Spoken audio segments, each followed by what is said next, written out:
السلام علیکم ورحمۃ اللہ وبرکاتہ۔ رمضان کا مہینہ آ رہا ہے۔ استقبال رمضان کی بہت زیادہ اہمیت ہے۔ اللہ کے رسول صلی اللہ علیہ وسلم نے رمضان سے پہلے ایک خطبہ دیا ہے۔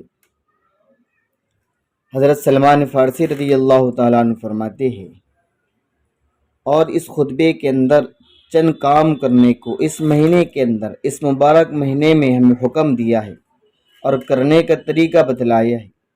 اللہ کے رسول صلی اللہ علیہ وسلم کا معمول تھا کہ آپ رجب ہی کے مہینے سے رمضان کا استقبال کرتے۔ حضرت انس فرماتے ہیں، اذا دخل رجب، جب رجب داخل ہوتا تو اللہ کے نبی صلی اللہ علیہ وسلم یہ دعا پڑھتی، اللہم بارک لنا فی رجب و شعبان وبلغنا رمضان، اے اللہ رجب اور شعبان کے مہینے میں برکت عطا فرما اور ہمیں رمضان تک پہنچا۔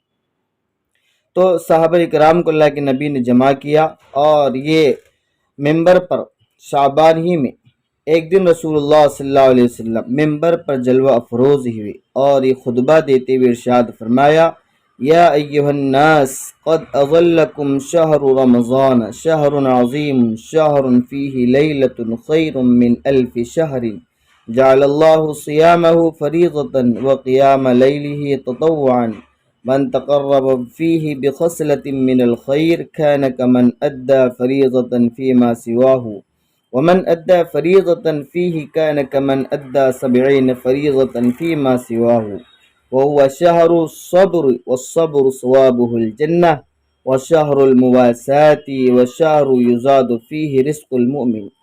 قیمتی اور مبارک خطبہ اللہ کے نبی نے دیا ہے، یہ ہمارے لیے بھی قابل عمل ہے۔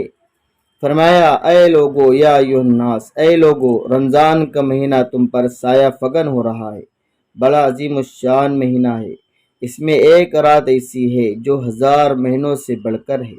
اللہ تعالیٰ نے اس مہینے کے روزے فرض کیے ہیں اور رات کے قیام یعنی تراویح کو نفل عبادت ٹھہرایا ہے۔